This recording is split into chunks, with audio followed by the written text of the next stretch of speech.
What's happening, Riv communities? I want to start out today by just saying how thankful I am that you have chosen to be part of one of these. I really truly believe they are going to become the lifeblood of our church, not just in the realm of us getting together, fellowshipping, knowing each other deeper, being discipled to follow Jesus, but ultimately, these are going to be the places where mission in our church is really going to expand and flourish. And I am praying that the Riv community that you are part of will embody our core value that says that discipleship is both relational and missional. So we believe in, relational and missional discipleship. What that means is discipleship isn't discipleship if it's not relational, if it's not with people, it's not between individuals, but it's also not discipleship if it's not missional, if it's not living on mission, reaching people for Jesus, telling them about him. And so I want to start today by asking you a really pointed and probably uncomfortable question that I want you to be honest about. And it's this: when was the last time you shared the gospel with someone? Now, here's the thing. I have been asking that question a lot over the last couple of years. In fact, I've probably asked it more than 100 times. I've asked it to just Christians that I know. I've asked it to people who are aspiring to the work of ministry. I've asked it of pastors. And here's the answer that I get most of the time. I get this uncomfortable silence as people try to roll the tape in their head. And I think they're doing two things, and I get those two things by their responses. The first thing that they're doing is they're trying to think of the last time that they talked with someone explicitly about the gospel of Jesus. But the second thing that they're doing is they're trying to figure out if the conversation that they had with someone was really about the gospel. In fact, I would say the majority of the time when I talk to people, the stuff that they said that they did when they were sharing the gospel didn't actually get to the gospel message. And this is critically important for us to begin to grasp. What does it mean to share our faith with someone, to share the gospel with someone? Because there is literally nothing more important that we can be doing with our time, I would argue. If you think about Ecclesiastes 3:11, it's that famous verse where it says that God has placed eternity in the heart of mankind, and yet we still cannot discover the work of God from beginning to end, right? That's what Solomon says. And if you think about that, and if that's true, then the driving force behind everyone around us is trying to fill this hole in their life, the shape of eternity. And so that drives us to everything, right? It's why we're trying to find meaning in our relationships, in our careers, in our marriages. It's why some people have mindless flings, right? It's why so many of us wrestle with identity issues, because we're trying to figure out, how do I fill this void inside me, the size of eternity? We're all absolutely searching for that. And we, as followers of Jesus, we have the answer, right? We know that the answer is what Jesus said. Jesus says, I am the way, I am the truth, I am the life. No one comes to the Father except through me, right? In John 14:6. And so if that is true, then we have this critically important message to bring to people. And I'll ask you, when was the last time you shared your faith with someone?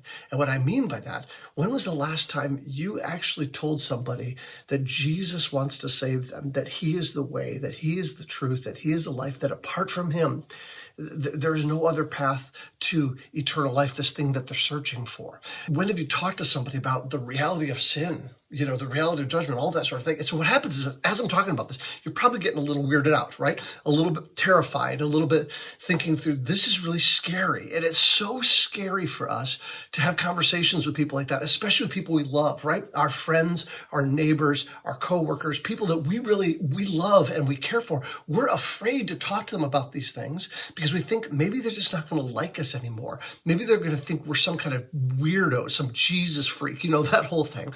And so we get so terrified that we end up not loving them and not serving them well because we never tell them about Jesus. And so what I want to do today is I just want to give you 2 evangelism hacks. And it's something I've been thinking about lately. And I actually think I'm going to start posting a bunch of these videos online with evangelism hacks, but I want to give you 2. And then I want to give you an example of these 2. The first comes from my friend Jason Shepard, who is a pastor in Houston. And what he tells us is that we need to learn how to have good conversations that turn into God conversations that turn into gospel conversations. And what does he mean by that? Well, a good conversation is we just need to learn how to talk to people, right? And most of us know how to do that. Whether you're an introvert or you're an extrovert, you have people in your life and you talk to them, right? And you know how to have a good conversation. And so we just need to learn how to have good conversations with people. And then we need to know how to transition those conversations from good conversations to God conversations. And I'm not talking about me being manipulative here. It's simply things like talking about going to church. Hey, asking someone, what did you do this last weekend? And if you ask somebody what they did last weekend, they're going to ask you what you did last weekend. And you say, oh, I went to church. I heard this message about blah, blah, blah, blah. And now you just kind of opened a God conversation. It wasn't weird. It was part of the natural conversation. And then what you do is you just look to see if there's interest, look to see if there's a good transition from that to a gospel conversation where it's not going to happen every single time. But if you make talking about your faith normative in your experience with other people, listen, people who love Dungeons and Dragons, they talk about Dungeons and Dragons. People who love, I don't know, Drake, they want to talk about Drake in every conversation. See, if you love Jesus, you're going to mention Jesus. It's not weird to talk about the things in your life that you are excited about. And so talk about them, have God conversations. And then if interest arises in that other person, get to a gospel conversation. And a gospel conversation gets to the meat of the matter. It actually talks to people about why you believe Jesus is the only one who saves, that eternity hangs in the balance, that you believe in your life Jesus has rescued you from sin. And that's where the rubber meets the road. That's the first evangelism hack, is just learning how to have good conversations that turn into God conversations, that turn into gospel conversations. And here's the second evangelism hack. We are so scared to do this with people that we know, with our coworkers, with our family, our friends, our neighbors. So start with somebody you don't know.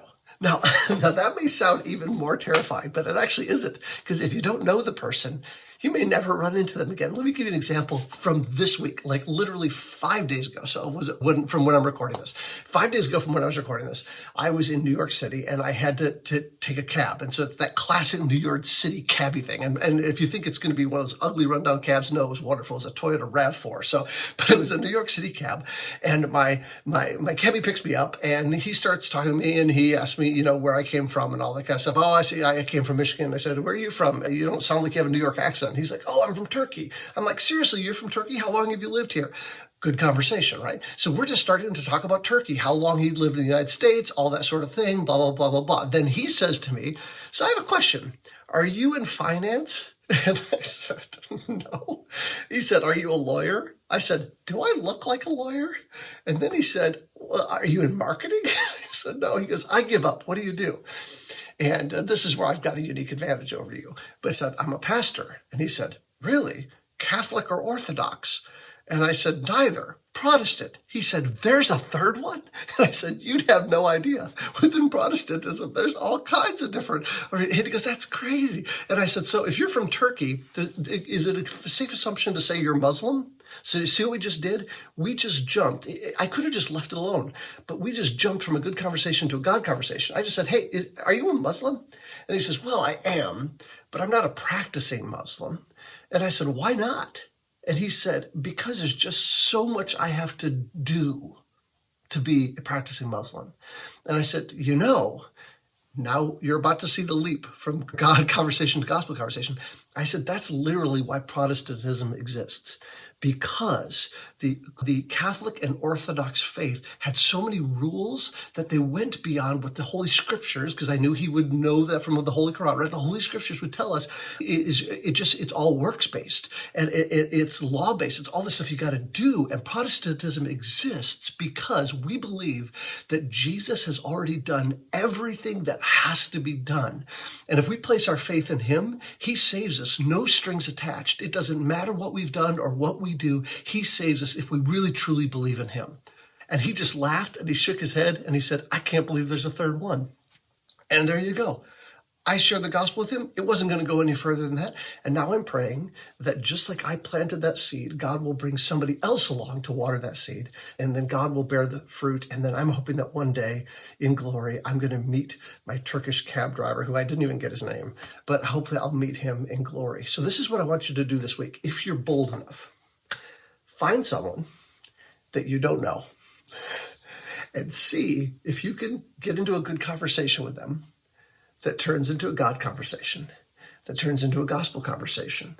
And if you're really bold, see if you can do that with one of your family or friends, and just start praying that God will give you the opportunity. And the crazy thing is, you start praying that, he's very likely to answer with a yes and give you that opportunity. And then just take it, man. So that's what I'm praying for you guys. Love you.